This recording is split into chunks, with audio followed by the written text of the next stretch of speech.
gace k'uyu munsi ikiganiro cyo kwibuka kiribanda mu magambo arambuye uburyo butandukanye bw'ubwicanyi bw'indengakamere bwakoreshejwe muri Jenoside yakorewe Abatutsi, harimo n'igikorwa cyo guca imiyoboro y'amazi yajyaga ahabaga hari impunzi nyinshi. Ibi byakorwaga mu rwego rwo guca intege impunzi kugira ngo bagire umwuma ndetse bacike intege mbere y'uko abicanyi babamarira ku icumu.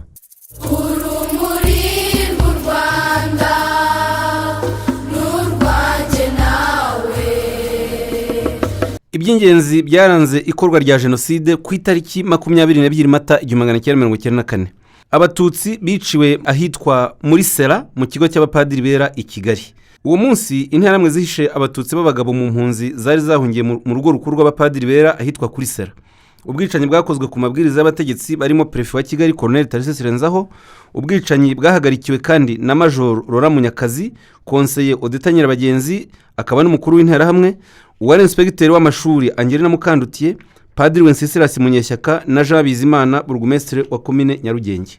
Ku itariki 22 kandi z'ukwa 1994 abatutsi biciwe ahahoze ari ibiro bya Komine Huye. Abatutsi bahungiye kuri Komine Huye baturutse muri amwe mu makomine ya Butare byegeranye na Huye nka Mbazi, Maraba, Ngoma no mu Matyazo mu mujyi wa Butare ndetse no ku Gikongoro. Abapolisi n'abasirikare bahagose iminsi 3 yose, amazi bayaciye nta ujya kuvoma, babicisha inyota n'inzara.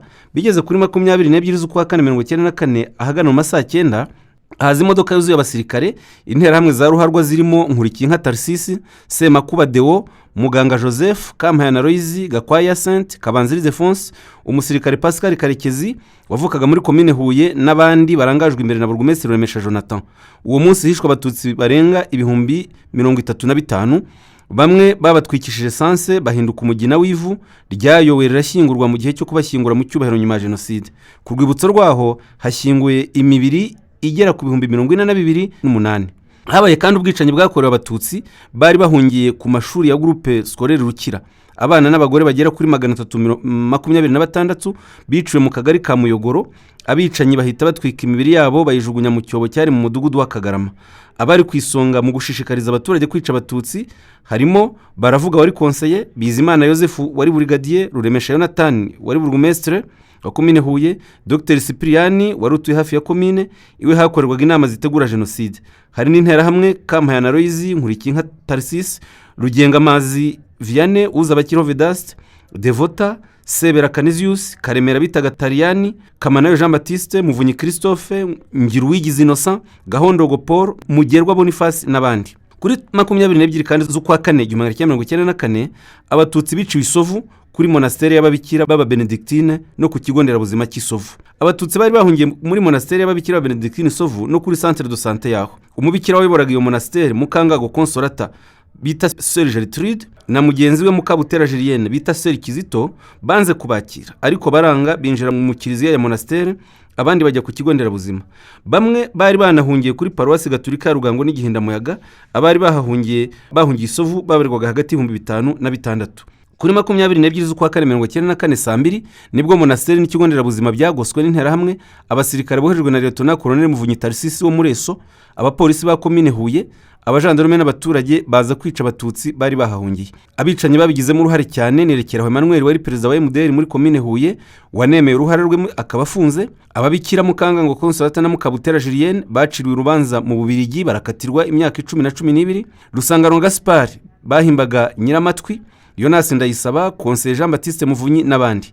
Abatutsi kandi kuri itariki biciwe mu murenge wa Kansi mu karere ka Gisagara. Abatutsi biciwe Kansi bajyanywe ku kiyaga cya Cyamwakizi. Abenshi babaga baturutse muri komine za Nyaruhengeri, Huye no muri Nyaruguru ndetse na Nyamagabe n'utundi duce twa Gisagara. Bageze muri centre ya Gikore, interahamwe zabanje kubaka ibyo bari bafite byose, zirababoha n'imihotora, hanyuma barabashorera babamanura umuhanda wose ugana Cyamwakizi baboshye kandi bambaye ubusa. Bagiye babica umugenda, abagize Cyamwakizi barabatema babaroha mu mazi. Abatarahwanye babakurikiye mu mazi n'ubwato babatereramo amacumu. Hiciwe imbaga itabarika kandi imibiri myinshi ntiyashoboye kuboneka ngo ishyingurwe mu cyubahiro. Inama zitegura Jenoside zaberaga ahantu hatandukanye, harimo mu mbeho za Nyaruhengeri kwa Karambizi zikayoborwa na Hakizezo Augustin bitaga Mvaravara, Inyange kwa Oscar Murekezi zayoborwaga na Mujyarugamba wari Brigadier wa Komine Nyaruhengeri, ku mashuri Iringanwe zayoborwaga na Sebera Ferdinand. Abari kwisonga mu bwicanyi bwabereye Cyamwakizi harimo Sematama Gaspard, Hakizimana Augustin, Sebera Ferdinand, Rugemintwaza Gaspard, Kajuga Pierre, Kabandane Emmanuel, Habinshuti Beda, Habimana Simoni, Bisomimbwa Antoine, Gakwaya Narcisse, Bikorimana, Sikubwabo bita Gasagihobe, Munyaneza Joseph wari umupolisi, uyu niwe warashe abantu benshi Inyange. Abari abayobozi: Bisomimbwa Antoine wari konseye, Munyaneza Joseph wari umupolisi, Gakwaya Narcisse wari konseye, Bikorimana wari veterineri, Sebera Ferdinand wari konseye na Jerome wo kwa Nkunda Bagenzi wari umupolisi. Jenoside yakoranywe ubugome bukabije ku buryo abicanyi bishe bishwa babo bakomoka ku moko yombi. Abo bagiye kwica babwiraga ko bagiye kuburiza bisi bajyana i Burundi. Hari igihe cyageze batangaza ihumure ngo abakiri mu bwihisho nibasohoke. Bakoze ibyo bashoboye byose kugira ngo hatagira umututsi n'umusigara. Ahiciwe abantu benshi naho ku kiyaga cya Cyamwakizi, kuri paruwasi ya Kansi, ku munini wa Nyange, i Nyakibingo, mu Mbeho no mu Gahehe. Abatutsi kandi ku itariki 22 z'ukwa 4 1994 bicwe ku musozi wa Nzaratsi mu Ruhango. Abatutsi bahungiye ku musozi wa Nzaratsi babanje kwirwanaho bakoresheje amabuye, imiheto n'ibindi bikoresho gakondo bikeya, ariko nyuma baje kwicwa n'interahamwe. Hari abahageze ku wa 20 z'ukwa 4 1994 muri iryo joro ngo baraye banyagirwa, bamwe bahungira mu by'Imana ariko birukanwa na padiri mukuru wa paruwasi ya by'Imana witwaga Ndagijimana Yosefu, bagaruka ku musozi wa Nzaratsi. Uwo musozi wari wariswe Karuvariyo n'abicanyi kubera abatutsi bakuraga munsi yawo bakabazamukana bagiye kwicwa. Hiciwe abatutsi barenga 800 bari baturutse mu bice bitandukanye. Tariki 22 z'ukwa 4 kandi 1994 abatutsi biciwe ku musozi wa Bibare mu Bunyonga mu karere ka Kamonyi. Umusozi wa Bibare uherereye mu mudugudu wa Nyenyeri, akagari ka Bunyonga, akarere ka Kamonyi, ariko kera hari muri komine Kayenzi yayoborwaga na Mbarubuke Yohani. Abatutsi bavuye muri komine Rutobwe, Nyabikenke, Musambira bari muri bamwe baje guhungira kuri uwo musozi wa Bibare, bahasanga abatutsi bari basanzwe bahatuye. Jenoside yatangiye kubakorerwaho tariki 17 z'ukwa 4 1994, ariko bahungiye kuri uwo musozi wa Bibare tariki ya 18 Mata 1994. Kuri uwo munsi haje igitero kiyobowe n'uwitwa Buyumbu, abatutsi birwanaho ndetse igitero bagisubiza inyuma. Tariki ya 21 z'ukwa 4 1994 Buyumbu yagiye gutabaza kuri komine avuga ko Bibare yabaye Nyamagumba. Bukeye bwaho yazanye n'igitero gikomeye kirimo burugumesitiri Mbarubuke Yohani, abasirikare n'abapolisi n'abaturage benshi. Umusirikare wamenyekanyemo n'uwitwa Sergeant Major Misago. Iki gitero cyaje tariki 22 z'ukwa 4 1994 cyari kinini cyane. Abaturage b'abahutu n'abatwa baje muri icyo gitero. Igitero kimwe cyaturutse muri komine Rutobwe, ikindi gituruka ahitwa Marenga, ikindi gituruka Nyabihunyira n'icyaturutse mu Iraro. Ibyo bitero byahuriye kuri uwo musozi birawugota.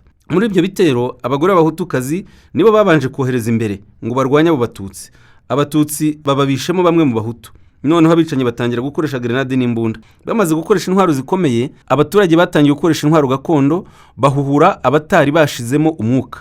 Muri ako gace kandi hari bariyeri nyinshi ku buryo nta mututsi wabashije gucika, kuko hari bariyeri ikomeye ahitwa kwa Nduguri, muri santere yo mu Cyanika, kwa Sebazungu, ahitwa Rukokwe, kuri buri santere naho segiteri zahuriraga habaga hari bariyeri. Abantu bagize uruhare mu bwicanyi mu Bibare ndetse no muri Kayenzi muri rusange harimo burugumesitiri Mbarubuke Yohani, Buyumbe Evariste wakatiwe imyaka 30, Gashagaza Theoneste, Konseye Mbonyiyeze Deogratias, Twagirimana Kayanire, abaserire nka Nziko Ruhari Baritazari, Kabarera Yosefu, Mugarura, Habimana Siriro n'abandi benshi.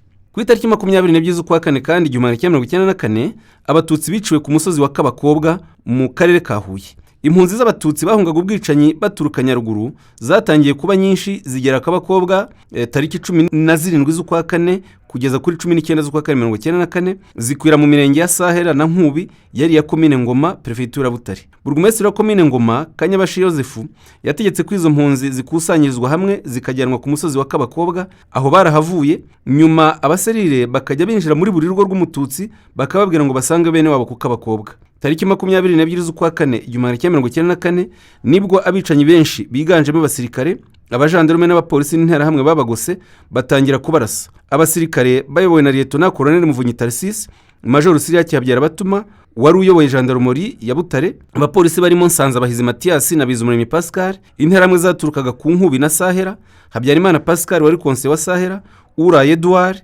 Ribera Simoni n'abandi nibo biraye muri abo batutsi barabica barabamara.